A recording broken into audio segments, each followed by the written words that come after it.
Olá a todos, eu me chamo Diego Bronfo Pianta, eu sou médico nuclear no INSER em Porto Alegre, no Rio Grande do Sul, na São Marcos Diagnósticos em Joinville, Santa Catarina, e hoje a gente vai conversar sobre PET-CT em câncer de pulmão, especificamente em câncer de pulmão não pequenas células.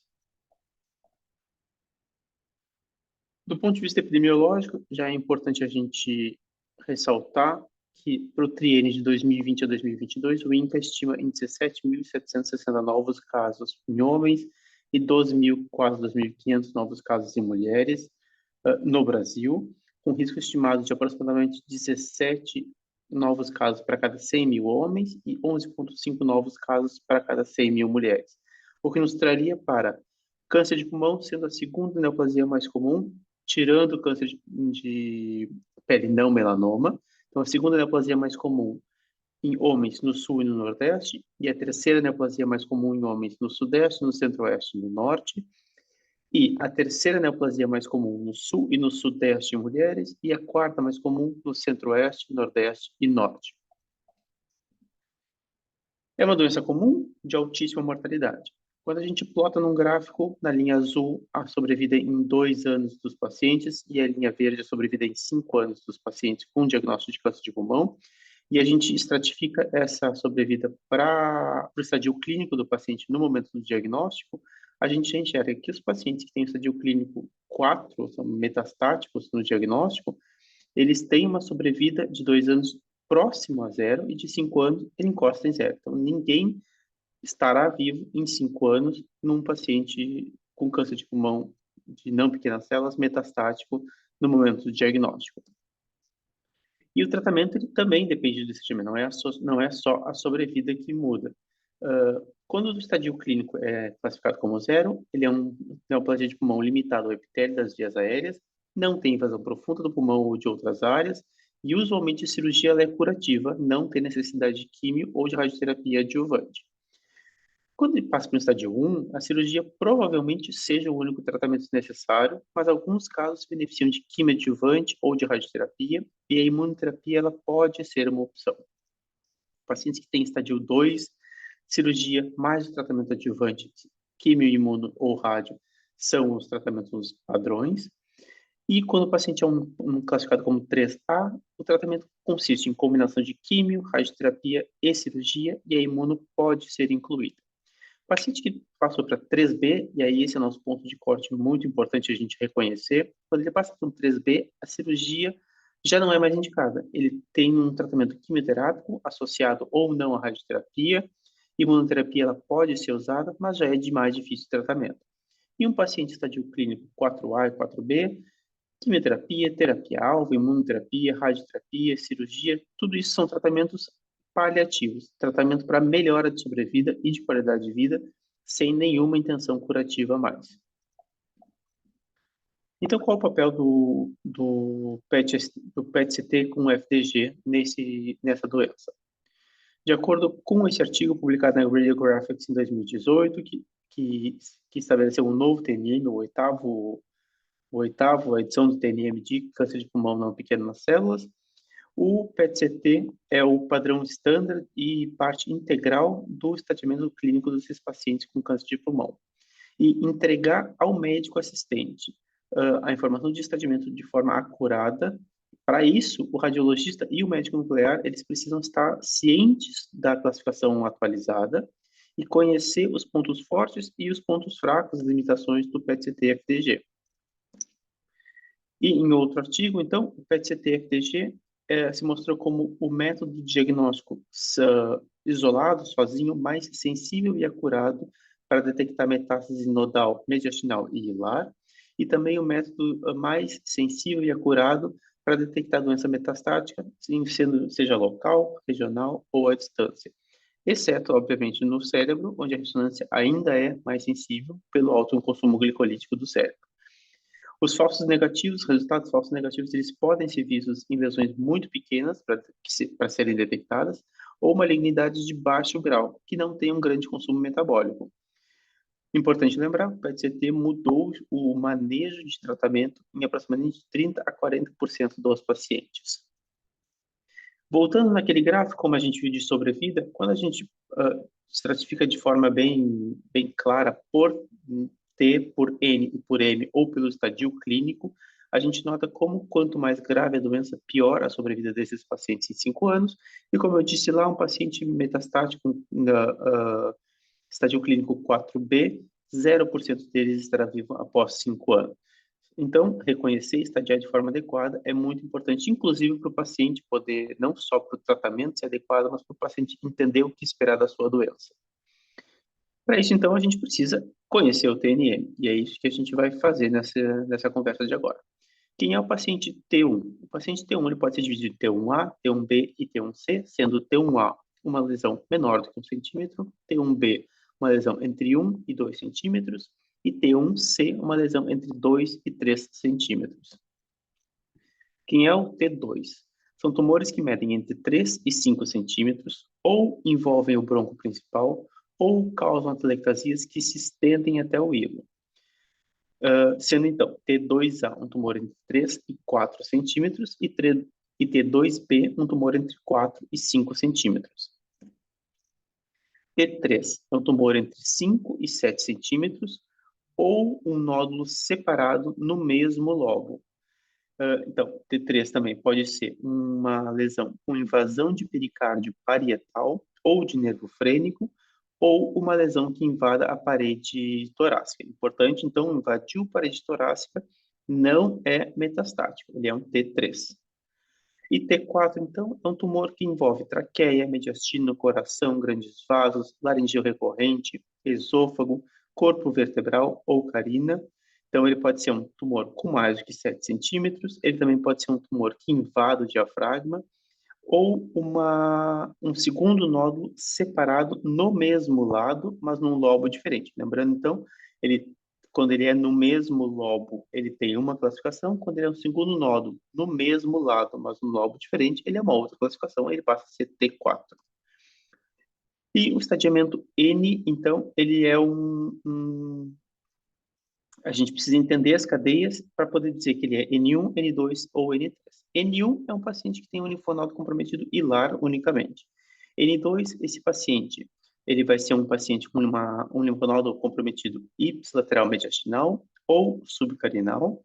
E N3, ele vai ser quando ele tiver comprometimento mediastinal, linfonodo mediastinal contralateral ou linfonodos supraclaviculares. E aí, o que é muito importante para a gente poder estadiar adequadamente os linfonodos mediastinais? Algumas cadeias, a gente precisa conhecer exatamente os limites para poder estadiar de forma correta. Quem são os paratraqueais superiores? O limite superior, então, é o ápice do pulmão, o espaço pleural e o introito torácico.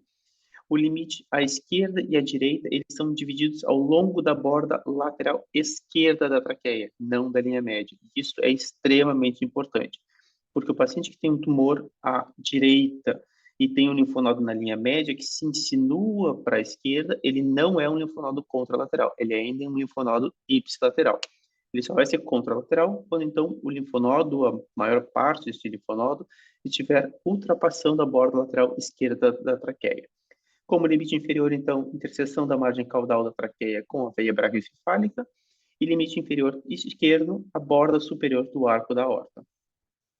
Os paratraqueais inferiores, por sua vez, mantêm a mesma regra de lateralidade, eles são divididos ao longo da borda lateral esquerda da traqueia, não da linha média. Como limite superior, o bordo superior do arco aórtico à esquerda, que é o limite inferior dos paratraqueais superiores, e na esquerda, o limite inferior é o bordo superior da artéria pulmonar esquerda principal. À direita, o bordo superior, então, é a interseção da margem caudal da traqueia com a veia braquiocefálica, que é o limite inferior dos paratraqueais superiores, e o limite inferior dele é o bordo inferior da veia ásicos. E os linfonodos subcarinais, eles têm como limite superior a carina, obviamente, então tem que estar abaixo da carina traqueal. Como limite inferior, a borda esquerda é o bordo superior do brônquio do lobo inferior, e o limite inferior na borda direita é o bordo inferior do brônquio intermédio. E, fundamental lembrar, não existe lateralidade para linfonodo subcarinal. Então, ele assume o lado do lado que tiver a lesão. Se a gente tem uma lesão à esquerda, ele é um subcarinal e ele não traz o paciente para um contralateral. Subcarinal é subcarinal, não vai jogar ele para um lado ou para o outro. E na avaliação de metástases, então, a gente pode ter um paciente que seja M1A com tumor separado num lobo contralateral, e aí então passou para outro lado, ele deixa de ser T3, T4 para ser um M1A, ou nódulos pericárdicos ou pleurais malignos, ou efusão pleural ou pericárdica maligna. Ele passa a ser 1B, M1B, quando tem uma metástase extratorácica única, e M1C, quando ele passa a ter metástases extratorácicas múltiplas. E aí, de que forma a gente usa isso no nossa prática diária? É muita regrinha, é muita letra, é muita subletra para a gente decorar e ficar olhando de forma sistemática. Então, vamos pensar nesse caso. Um paciente de 75 anos que veio para a gente para fazer um estadiamento de neoplasia pulmonar, tinha uma lesão no lobo inferior esquerdo, a lesão 1, que tinha 3,3 por 2,4, e a lesão 2, 1,5 por 1,1 centímetros, ambas no lobo inferior esquerdo. E aí eu apresento para vocês esse site. Quem não conhece, é uma ótima opção, porque ele torna o TNM, a oitava edição do TNM para câncer de pulmão, muito mais palatável. A gente, então, seleciona qual é baseado nas características da imagem, do que a gente sabe que a gente está vendo, a gente classifica ele como T1A, T1B, T1C, T2, T3, T4. Nesse caso, é um tumor que tinha, voltando, 3,3 por 2,4 e 1,5 por 1,1.